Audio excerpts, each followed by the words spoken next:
I mean, we had the adulation that the Irish soccer team is being afforded now. I mean, we were for a couple of years, I mean, even if you had no interest in sport, you were captivated by Kerry Dublin matches. It was, like I said, it was sexy, it was it was glitzy, it had transformed Gaelic football from being sort of as they say, bog ball or played down by cultures. It suddenly was, like I said, it had overtaken soccer and everything in the mindset of the Irish people.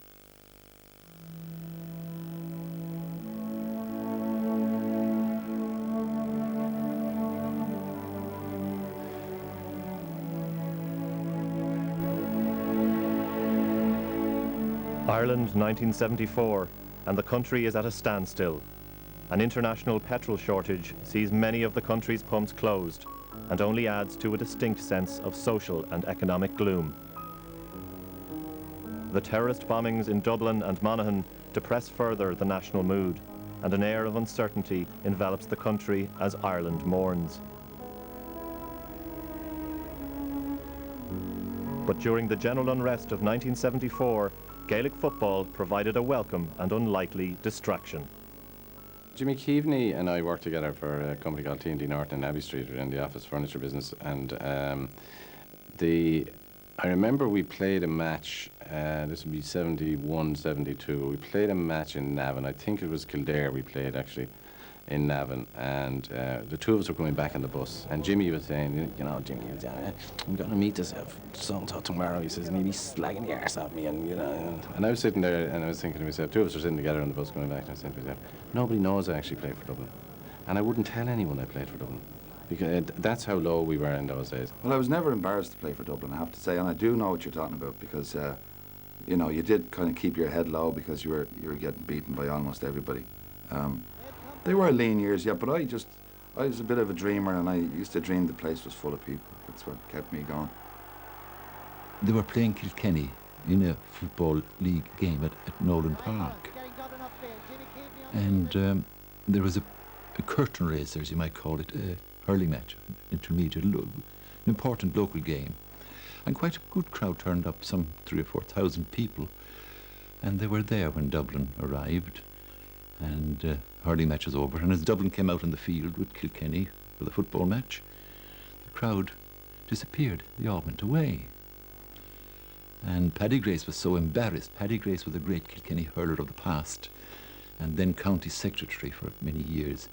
Paddy was so embarrassed that he apologised to Dublin officials. There were very few left on the ground now, bar the officials themselves, and he apologised. He said that the crowd were going off to another important hurling match down in Mullinavat or Pilton or some such place. But Dublin were down in the dumps. In that year in 1974, it started off very slowly because we played Wexford.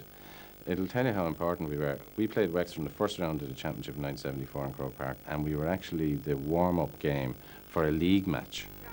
And the league match was the main match that day. I watched Dublin that day. As I say, it was a curtain raiser to a National League final. Roscommon were playing Kerry in a replay after it. Dublin beat Wexford well that day, but there was nothing to write home about or cheer home about. I just went along to see them because I knew most of the lads that were playing, and I left her at that and I went home. Well, you know, I played in the Leinster Championship in 70, 71, 72 and 73, and I don't think I ever played in a winning Dublin team in those things. And I mean, to beat Wexford in 1974 was a great thrill for me, and a big achievement, even though a lot of people laughed at the team that day. I think within the team there was a certain sense that we had overcome a huge obstacle psychologically, and that we would go places. I got the call the following night, and the Monday night I was in the house, and Kevin rang me up and he said to me, look, he says, you're coming back and get you into shape for the championship. And so Jimmy turned up in training at 15 stone Jimmy Keaveney.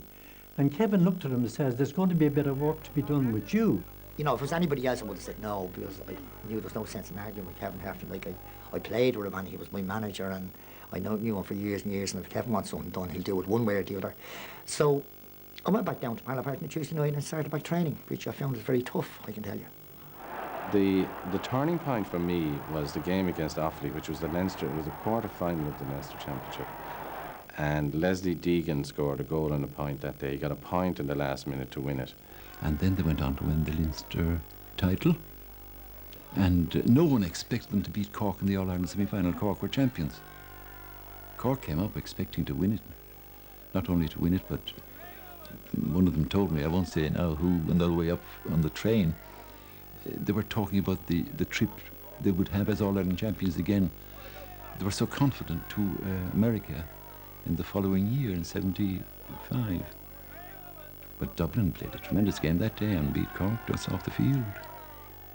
Something happened there, and that then, from there, for me anyway, from there right through to 6 All-Irelands later. We played in 6 All-Irelands in a row.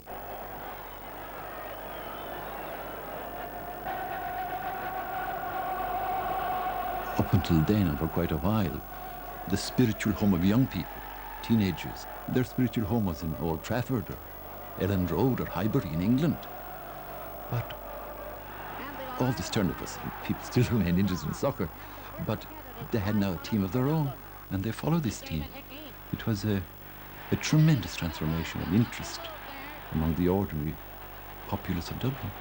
Being attended throughout the field, the shortest kick by Jimmy Keaveney to David Hickey, and David fist it over the bar for another point for Dublin.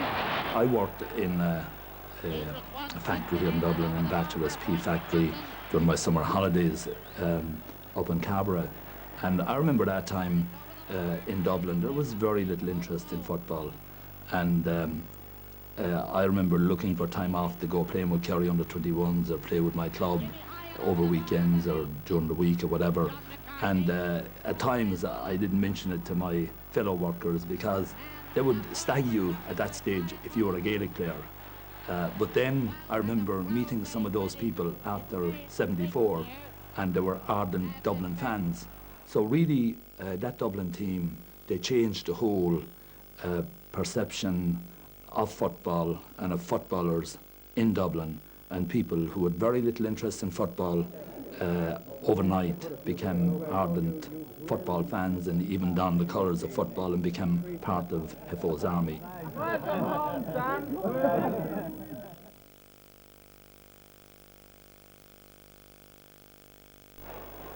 In September 1975, Dublin, managed by former star forward Kevin Heffernan, met an emerging but unfancied Kerry side under the stewardship of Mick O'Dwyer, kick-starting a rivalry that was to endure for the rest of the decade and beyond.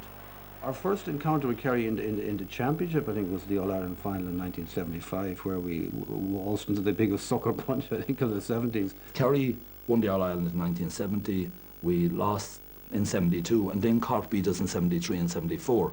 But as young fellas, and we were all at the All-Ireland in 1974, I remember being there with John O'Keefe and Ger Power, and we were saying to ourselves, we're as good as that team. We'd love to have a go at Dublin. You know, we love their fitness, we love their approach, and we would just really love to get out there and get an opportunity of playing them and beating them. And so they provided us with really major motivation, with very strong motivation. And the fact that they got so much recognition and adulation from the press, we wanted to be seen as the team that would bring them down to earth. Well, our first encounter was disastrous because, I mean, we came in 75 after winning in 74 to a young Kerry team. I think the average age was 21, something ridiculous. I didn't know much about them. These fellas were never heard of. It was only as the years went on that you heard. I mean, at that age, they were only coming out of under 21. I think Mick O'Dwyer, when he took over the team earlier on that year, kind of would have felt that, you know, that this team could win All-Ireland within maybe 2 to 3 years. And we generally went up, I think, that day to Croke Park. Obviously, we went up to win.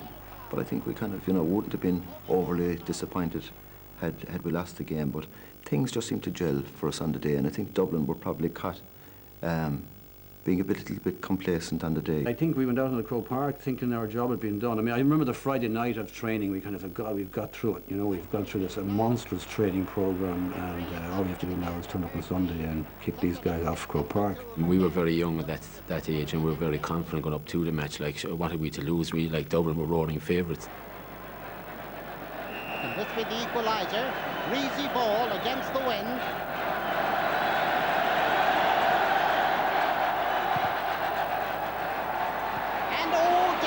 Dublin there, the ball breaking loose on the wing. It's a goal! It's a goal by John Egan. Coming out to grab the ball now is Mikey Sheehy. Now out towards Ogie Moran. Ogie cutting through the centre. Alan Larkin is after him. John Egan with the ball now. In front of the goal now. And it's a goal, or is it? It's a goal. It's a goal from Kerry again. Mickey Sullivan going racing through. Alan Larkin's in front of him. He's got past Alan Larkin. Paddy Riley's after him. Georgie Wilson's after him. Everybody's after him. He's well and truly looked after now. Oh, that was the 75 one, and of course the man being stretchered off was the captain, of course, Mickey Sullivan from Kinmare. He's known as Mickey Ned, and of course he was going in, and one of the Dublin backs came out and gave him a nice tip of the elbow, and Mickey went down concussed.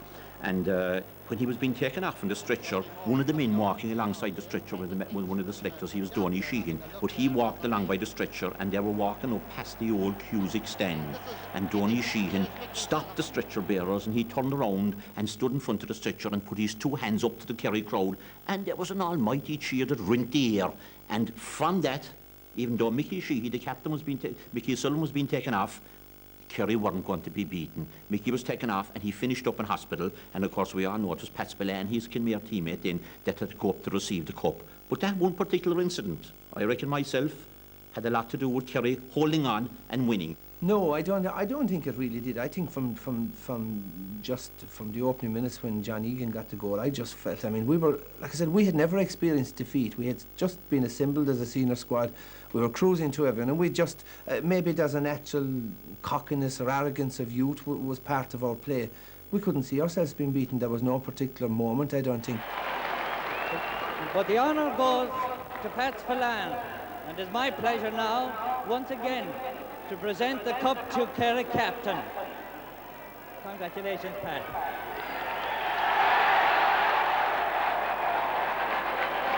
I only hope my captain, Mickey O'Sullivan, will have recovered to drink out of this cup tonight. Final against Dublin 1975, won it hand in. Like I said, it won the All-Ireland, first trip to Croke Park, All-Ireland final day, won a medal. You know, it's something I've said after, I mean, that I genuinely think that we didn't appreciate it. We felt that, you know, geez, this is easy. I mean, we can keep winning this for years upon years. Everybody wants to get a touch of that cup. In 75, apparently there was no showers. Yeah, we got hosed down, or we were offered to be hosed down after the game, which most of us declined. But I mean, 75 was just such a, I mean, the mood, I mean, it was actually suicidal in the dressing room after that. And we kind of all got out of there after it. A group of us went out to the Cock Tavern in Howth, and some guy tried to assault O'Toole in the toilets because he'd lost 50 pounds on the match. And it went on and on all night. We kind of turned up at a Dublin dinner, sort of, in the clothes we had in Croke Park, still having not had a shower, and everyone was kind of pissed off at us as well.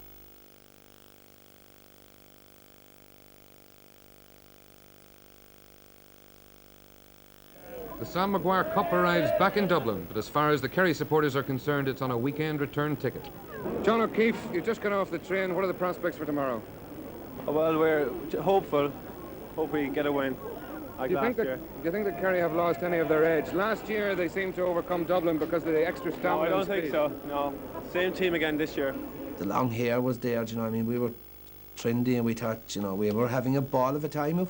And obviously, in listening to everyone telling us how good we were and patting us on the back and going to functions and being told that you'll be at the top for the next 20 years and whatever. And obviously, we believed all that. And having won the first year, we believed it was just our God-given right to win the second year as well, and to win the third year in 76. That team, there was 15 bachelors actually, they started the 75 team, and I think there was a lot of media hype about it, and you know, and I think we lost the run of ourselves a little bit, okay, and maybe the celebrations went on, because we certainly weren't as disciplined, I think, in 76. You must remember now, Kerry had, was it the 16-9, 70, you know, there was kind of a late, there was a big gap there, like, which is not acceptable in Kerry, like, you know, and the 75 came, and I think he, not expected. I think we were not expected to win that match, and there was a great hype in Kerry. And I would say most GA followers in Kerry that time would see that there was a great future when they saw the age group of the people involved, like, you know. that there was a chance of winning more, like, you know. We were too cocky, like we were definitely, after winning 75, our first All-Ireland final, I think we said that this is quite easy. But Dublin brought us down a peg and they beat us well in the 76 final. We were kind of struggling, we were in and out of the game. We had a few chances and we just weren't sharp enough. I know myself, I missed a few chances, and I think it was the kick in the backside that we needed, really. On the 14-yard line across in front of the goal. It's a goal! Paddy Mahoney got injured. He tore his ankle and Achilles tendon, I think. And I was sitting in the dugout, happy as a pig, and I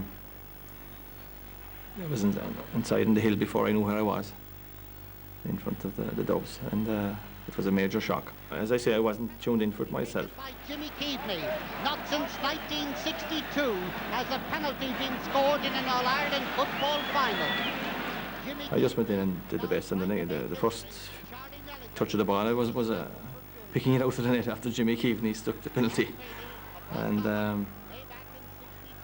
was another goal after that, and kind of just it was a big, when I didn't expect it, it was on top of me, and it was a major shock to get, all right, but it was what I always wanted. It was what I dreamed of, as a young fella coming up to play in Croke Park in an All-Ireland final, but I didn't dream it. It was a bit of a nightmare. It was a bad dream, all right, Cullen holds Paddy Conlon Jr. high, just as Tony Hanaho holds the Sam Maguire Cup high, and what an eye he's got. I'd like you all to join in 3 cheers for the gallant losers. Hip hip! Hip hip! Hip hip!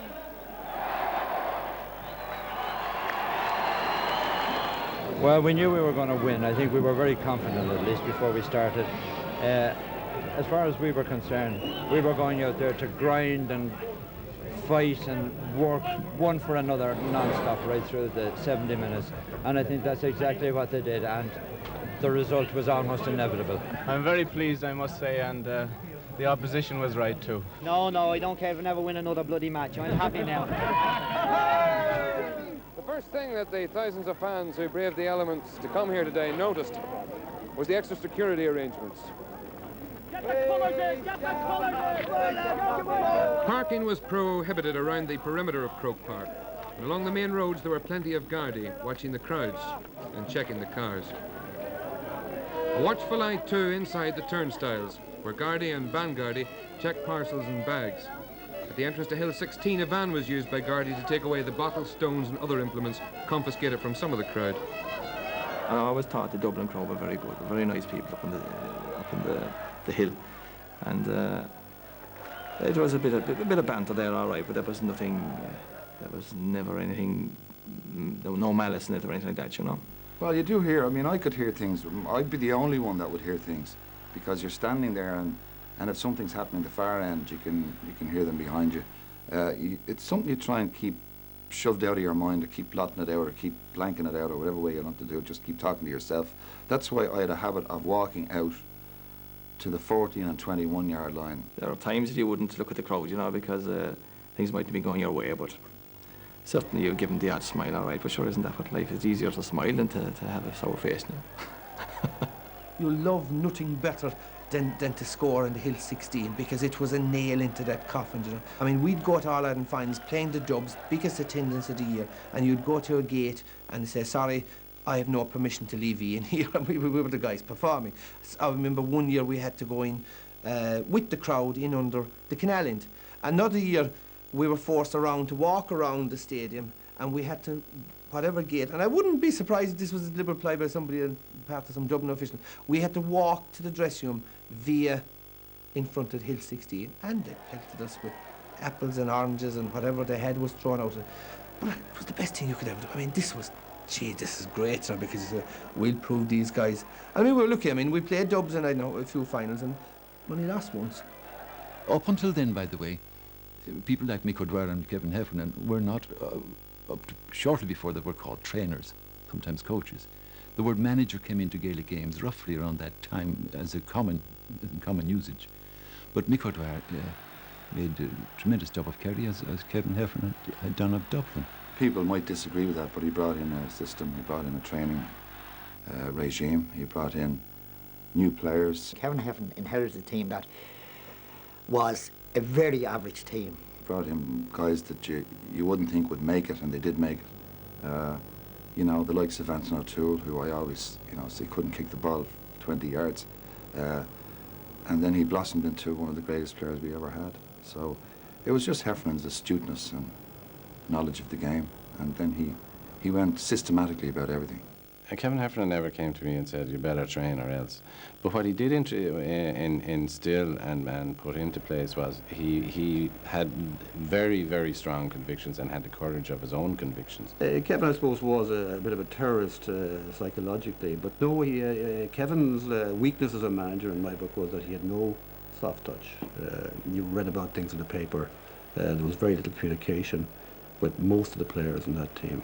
Like Heffernan would kick you up the arse when you needed to kick up the arse. I'd say you would be a certain bit afraid of him. Yeah, my personality never left me afraid of him in that respect. I respected him, and I think the respect from my point of view, I think there was a few people would be afraid of him, but I don't think I was. I'd respect him and respect his views, and if I didn't agree with him, I'd tell him. Would you have been afraid of him? No. In all of him? No. Was he ruthless? He was ruthless, yeah. He was very ruthless, yeah. The role of the manager in all these, and Mick O'Dwyer, I would say, would be included in this. These guys were lucky with the groups of players they got, and this was a driven by the player power kind of thing. At one stage, there were something like 7 PE teachers on the team. So obviously, we came with a very positive attitude towards physical fitness, and he didn't have to tell us to train on our own or to train over the winter. Most of us did just that. But having said that, I think without Dwyer, without his motivation, and first of all, his appreciation of winning and his hunger for winning, without that, I don't think Kerry would have won the 7 All-Irelands that time. And certainly he wouldn't have kept that team together for as long as it stayed together. He instilled in us the belief that we were the best team of all time, and he instilled in us individually the belief that for us in our position, for me as a left half forward, that I was the best left half forward in the country. From 75 till the 81, you had the 20 players looking for the 15 spots, and I tell you, the rivalry in training and the rivalry in practice games and the rivalry was hard going, like, you know. Well, he had this knack of having you very fresh for the bigger games. You know, the Munster final, we'll say the All-Ireland semi-final and final. And, you know, a lot of players, he wouldn't, you know, once he got them to a certain level, some guys he'd just have them maybe doing light stuff, and other guys he'd push them a little bit harder. We were all in different categories in different years, depending on, you know, but he was very well able to read the condition of all players, and you could never con him. If you weren't right or if you weren't, you know, he knew it. I remember him after some of the semi-finals and maybe a Munster final that the players would be out celebrating. They'd go out on the Sunday night celebrating, and Monday then after an All-Ireland semi-final and even after the final would be recognised a day for celebrating, either drowning the sorrows or celebrating, one of the two. But what he'd do then is he'd pick out who he thought would need the extra bit of running and to get the alcohol out of their system, and he'd bring them into the Fitzgerald Stadium in Killarney, and I saw it myself, I saw it happening. He'd run them from one goalpost to the other, all around, just keep running them continuously, and I've actually seen some of the players getting physically sick. There was a lot of goalkeepers there at that time. They just came in and out, but Paddy O'Mahony and myself were the two main guys who were competing for the one spot. And after a club match or a championship match at home, he would, Miko, if I played bad, Miko would tell me that Paddy had a great game, you know, and probably vice versa, you know. And just by him saying that to me, I would go out the following day and I would practice and practice, and drink never entered my section of it anyway, you know. And it just always kept me on my toes all the time, you know. And indeed, the team are making the way down to Hill 16 on the hill. In Dublin, meanwhile, neither the team nor its vast support could have predicted Kevin Heffernan's next move, a move that was to seriously impact on the future of his team of champions. After the 76 final, we had a meeting about 3 or 4 weeks, or a month or so after that in the Gresham Hotel, and we all went along. We were called into a meeting and we just all met in there and went into a room, and it's a big room. I think I arrived in late to the meeting, and we had a meal, and Kevin announced that he was chucking her in. You know, people were dumbfounded, actually. I mean, you know, the team themselves felt we were just getting going, and Kevin, for various reasons, felt we were finished. So I think he was going to move on to different things. I say Kevin left maybe after we beat Kerry in the All-Ireland. Now, it never happened in his day, and he managed the team to beat Kerry in an All-Ireland final. And he felt that was maybe the end of the road for him. He'd achieved everything he wanted. And possibly he felt it was the end of the road for us as well, because, as I say, we were 31, 32 years of age at the time. I think the first guy up was David Hickey, who, you know, was always forthright in his opinions, and rightly so. And he said, you know, like, what right have you got to go? You know, we could all go. Well, you know, well, I could go tomorrow. Let's face it, we were all very much on the side of packing this up. I mean, we were all over 30. Kevin wasn't a guy. I mean, Kevin wasn't close to 90% of the fellas on the team. And, you know, I think one of the two of us asked him, was the decision reversible? And he said no, so we said, fine. Then somebody proposed that Tony Hanaho be manager and take over as manager and be player manager. And I think Tony Tony didn't know what was happening. Somebody else seconded it, and it was all agreed, and that was it. End of story. Job done. Hanaho is the player manager. The All-Ireland champions there in the blue and the dark blue shorts on the left, and Kerry, the team that took this title off of marching with them. Some more of the Dublin supporters have been travelling down since early yesterday to Tralee, and already 3 trains have come down this morning to join the many thousands of Kerry supporters who are here on the park. Tony Hanaho, number 11, leading the team, and they're without Kevin Heffernan today, of course, and the suggestion is that Tony, the man with number 11 there, will be taking over as the selector in place of Kevin Heffernan. The machine was up and rolling then, you know, for Tony to come along and take it on then as player manager, which was a very difficult thing to do. But we were lucky from the point of view that we hadn't had to go to an outsider, that the team was fairly settled at the time, and Tony just stepped into the breach and he trained the team, captained the team and managed the team. In a way, it was a good thing for the team, because, you know, we had 3 great years with Kevin, and I think, you know, intentionally otherwise, he handed the actual running of the team over to a more democratic institution, which was Tony. Kick from Robbie, coming to Jack O'Shea. Jack's delivery into the centre of the field, broken down by Patch Ballan. This is Mike Sheehy. That's John Egan. He has a chance. It's a goal. John Egan with the pass there from Patch Ballan. Bobby Doyle. Then he breaks it down to Mike Sheehy. Cross to Sean Walsh. Sean Walsh to Pat Spillane. Spillane to Jack O'Shea. Jack O'Shea to John Egan. John Egan turning around and having the shot, and it's another point. It felt like we owed them something since last year, and people were saying, you know, that Dublin were cut out in '75. Well, I think today we proved that we're a good side, even if we're not a bit better. We had to win this one. We won the All-Ireland in '75, we were beaten in '76, and we had to again lost prestige, let me put it that way, against Dublin. And we were fully determined going out in the field today that we would do that, and I think that we did it. The result now stands, and it's only history now.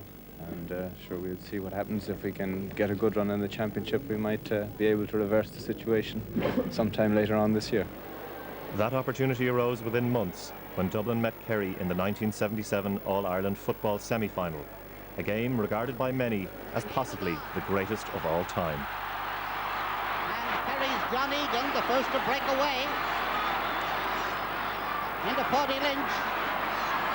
Kevin Moran holding him up, and holding him up it is, the free for Kerry on the 50-yard line. Mikey Sheehy to take it.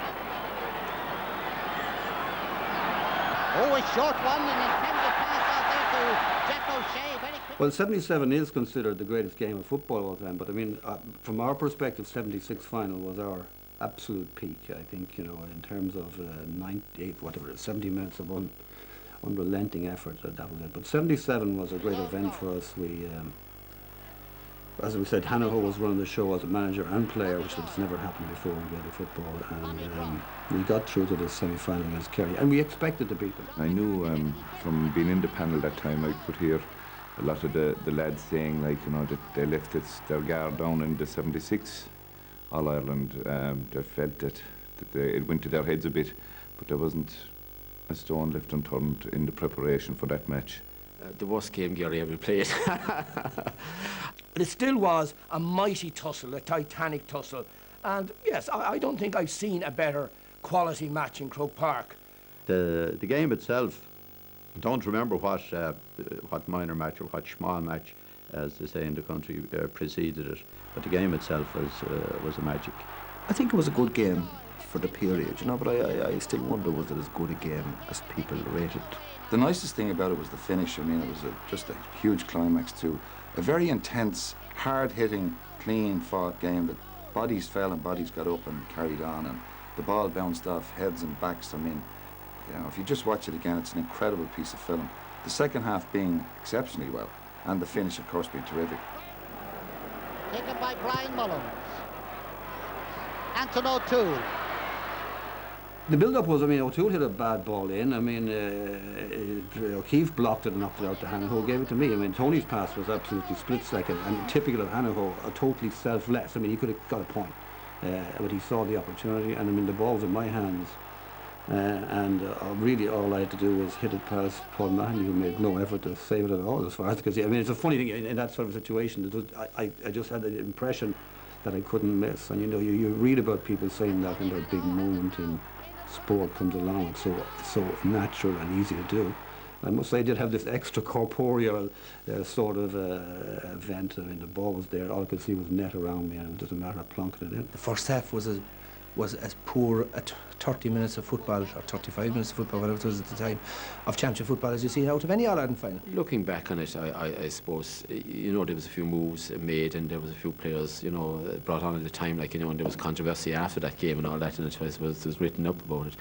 But no, it was a great spectacle of football. You must admit that it was a spectacle of football. I think that's why most people remember the excitement and how it all gelled out at the end, like, you know. John O'Keefe. And there's the final whistle, and Dublin have qualified for the All-Ireland final of The second half, up to pace, and you had a lot of scores, and it was ding-dong, seesaw sort of struggle, and the team that the media wanted to win won, Dublin. 4 weeks later, Dublin faced Armagh in a mismatched final, and the Maguire Cup remained in the capital for another 12 months. It went very much astray, and Brian Mullins gets it. Tom McCree's getting back to it. You can see the damage that the rain has done. These players skidding all over the place. Jimmy Keevely, a goal!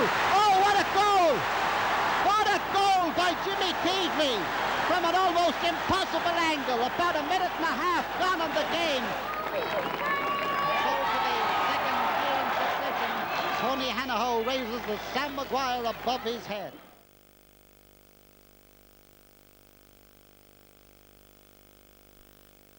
There was doubts cast over the wire. People in Kerry are very, very critical.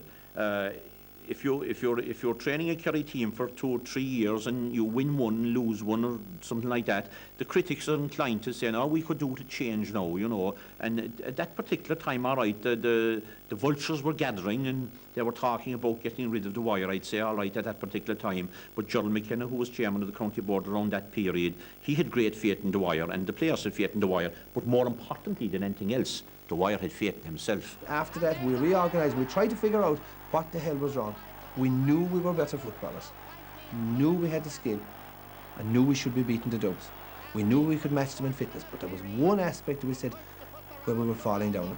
And that was, we felt that physically we were allowing them to dominate. But if you look back in those games, the physical aspect of it and the actual clashes between the big fellas in both teams, they were as much part of those games as the scores.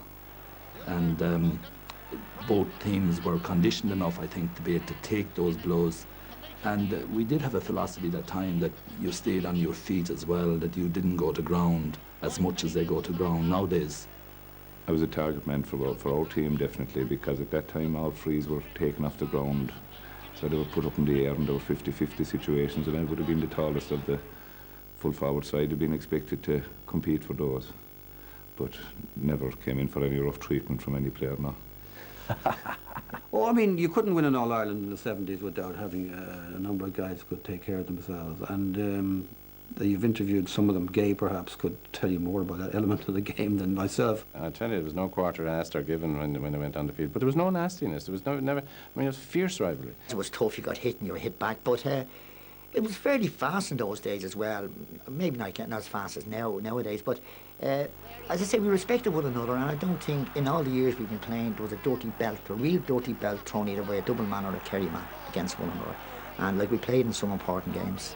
You were all saints. We were. May 1978, and the Dublin and Kerry panels leave Ireland on an all-star promotional tour to America. But although bound for a different continent, the rivalry between both sides remained deeply rooted. The will to win more intense than ever.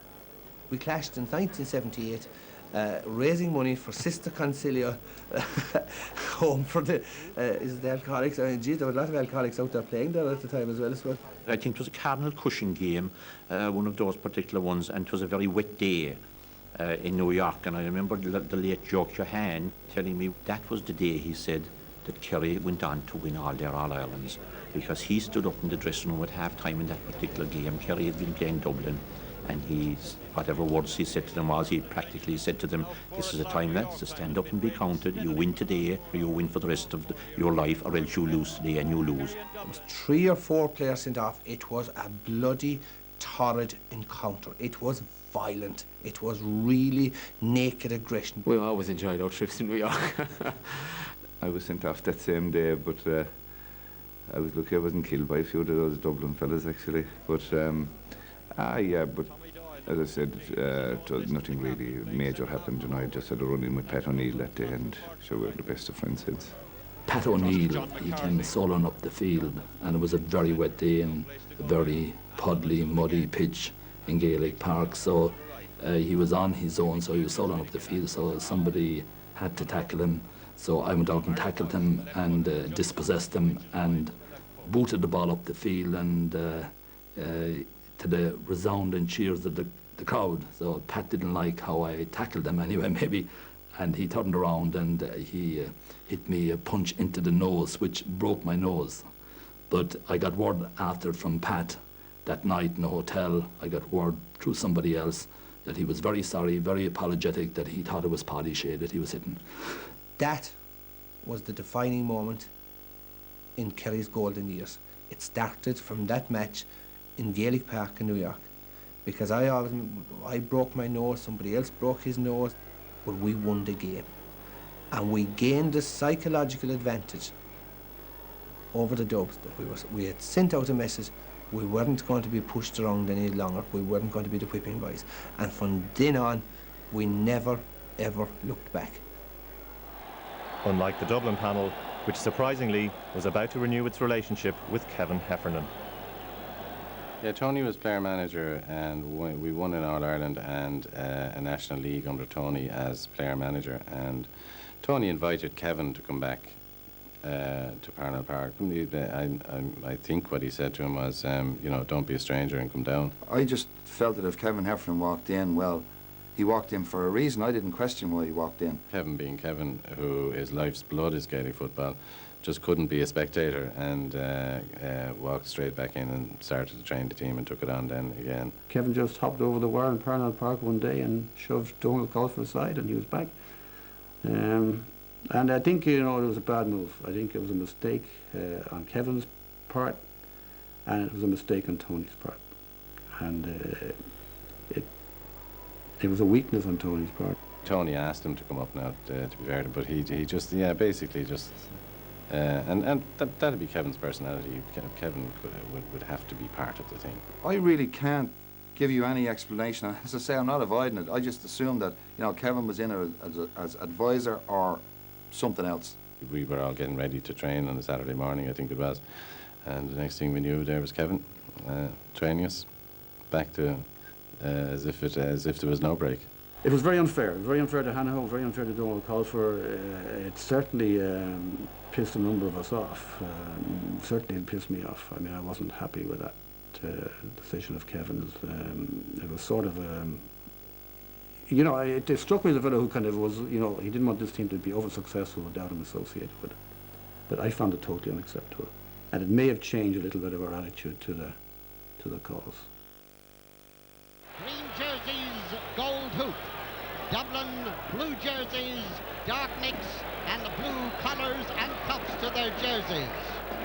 Referee Seamus Aldridge for Kildare. He's out there checking his watch.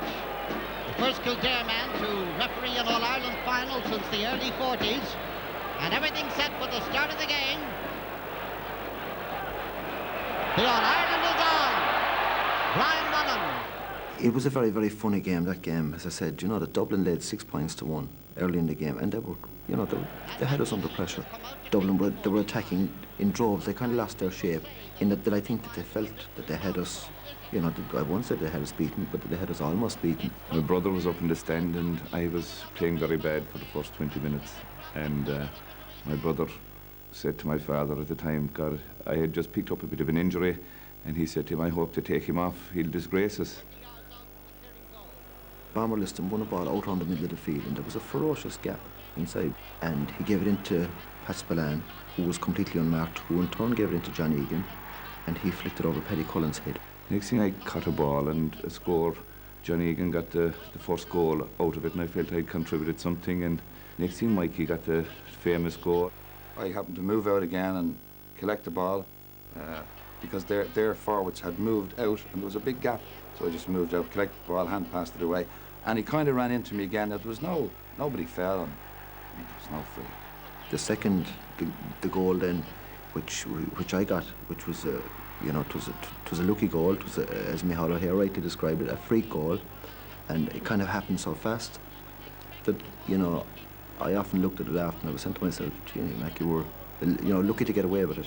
It was described afterwards, by the way, by Con Houlihan, beautifully in the Evening Press, when he said that Paddy Cullen was like a woman chatting at her gate and then smelling her cake burning in the oven and running back in to retrieve it. Paddy ran in, but he didn't get there in time. And a lot of people said it shouldn't have been allowed. A lot of people have spoken on it, a lot of people involved in it have spoken on it. But Seamus Aldridge, funny enough, has never spoken on it for some reason. Here's what Dublin goalkeeper Paddy Cullen felt about the incident. Well, I remember coming out with the ball and releasing it, and Ger Power and myself winding up quite close together, but I didn't think there was any real physical contact or I didn't think a foul occurred. I think there's a foul, you know, but like the referee thought it was a foul as well, you know, so the referee has his decision and that's it, you know. I don't think that was the turning point in the game, like, you know. I think the second half was a bigger turning point in the game, even though it was a great goal by Mikey, like, and no better man to do it, like, you know. We were playing useless, they were playing brilliant, and all of a sudden we were going in a point up. So we had a fierce psychological advantage coming out in the second half. Aldridge in '78 destroyed us psychologically, and I mean, it was to capitulate the way we did, it's difficult to explain. And what happened previous, with Hanaho being deposed, may well have contributed. To be perfectly honest, Dublin were dominant for the early stages of that game, but genuinely, I think it was still going to delay. It was only delaying the inevitable. I genuinely think that nothing was going to beat us that day, and irrespective of what refereeing decisions, and certainly one or two went our way, nothing was going to stop us. We were hitting top gear. Pat, you were underdogs and all that. What's the overall impression at this stage? Well, we're very happy and very relieved to have beaten Dublin. I think we had a repeat of '75. We played with the same spirit and the same determination. We're very happy at the moment. And none happier than Kerry manager Mick O'Dwyer, who, having confounded his critics by bringing the team to its first title since 1975, was to the fore at the homecoming. There was quite a number of people in this county early on in the year, and they were asking what was wrong with Kerry football. Well, do we have to give an answer now?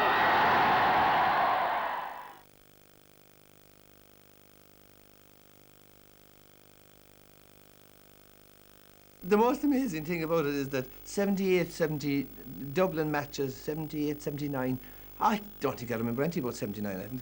I know we beat the Dubs, but I wouldn't. But I know Dubs were slipping. That was an end of that particular Dublin team, Brian. It was indeed, yeah.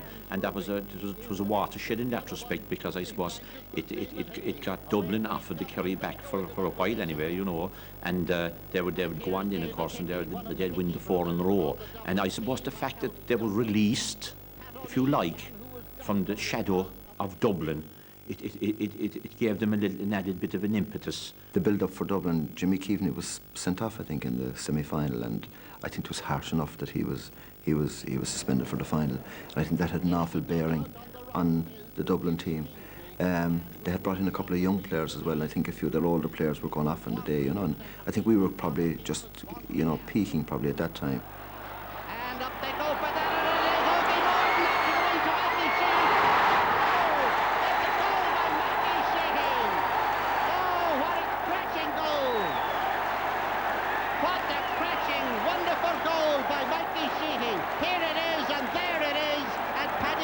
I think 78 was a slippage in 78, really. Like, you know, I think it was there, like, you know.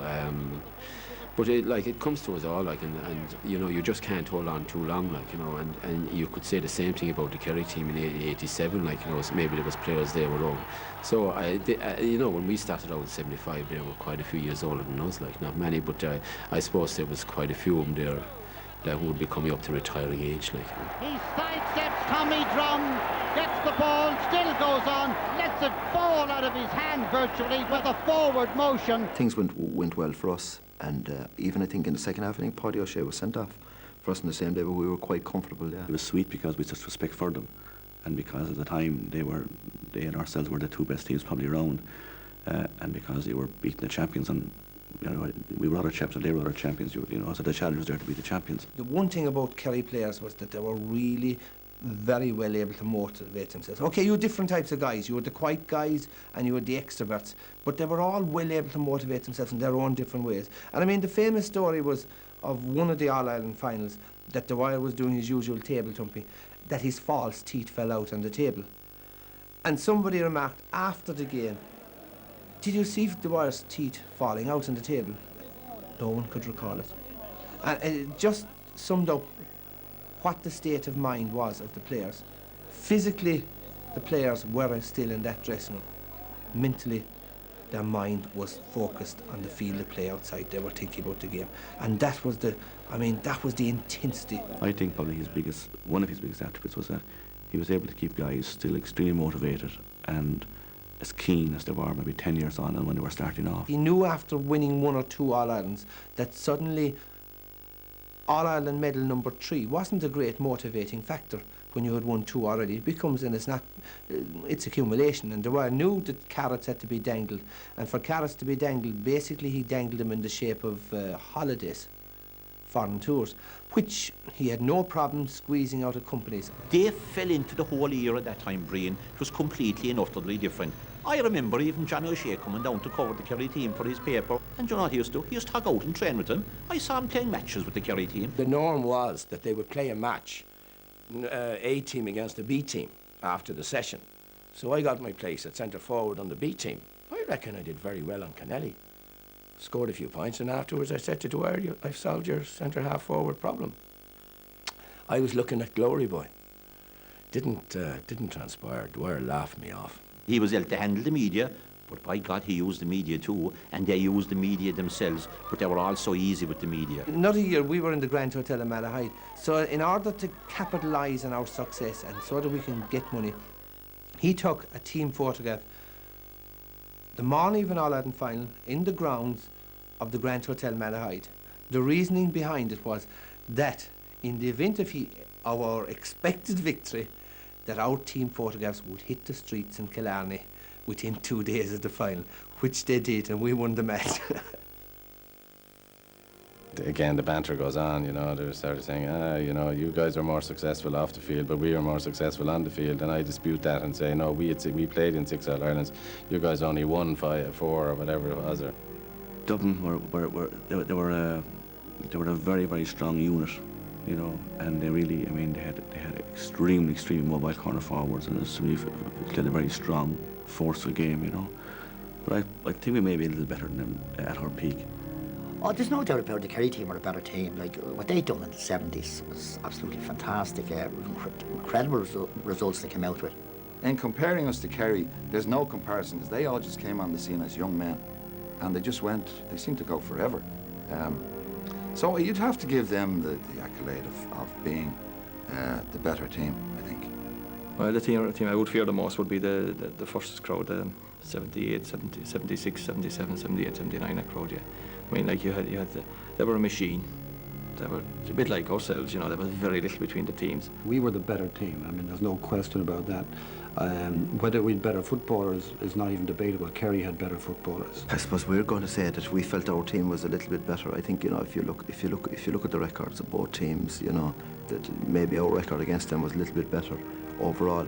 But I think really, you know, that, you know, if you asked the same thing to a neutral person, they would say that there was very little difference between both teams. To be nice, I suppose we'll give them 50-50, but I think you would have to look at the record really that Kerry had at that time, like, you know. And we came in at a younger age, like, you know. But I suppose the last, I think, was at 8 out of 12 All-Irelands, like we won at that time, like, you know. Would speak for itself, like, you know. I would have no doubt about it. I just think that from goalkeeper to left corner forward, that in most positions, in almost all positions, that we just had more, I think, more ability than they had. I would say that, wouldn't I?